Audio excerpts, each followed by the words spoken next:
How to add a video on YouTube. Hey everybody, welcome back to our channel. In today's video I will guide you on how you can add a video on YouTube, so make sure to watch the video till the very end. So if you want to basically go and add a video to YouTube, open up YouTube and make sure that you are logged into your channel.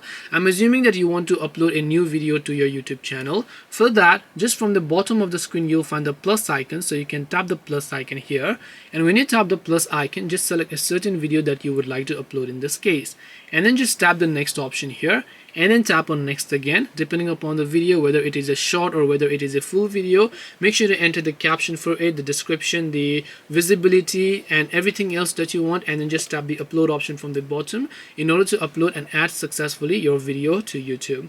This way you can add video to YouTube. Hope this video is very helpful. If you have got any questions, feel free to leave them down below. Thank you for watching till the end and see you soon in the next video.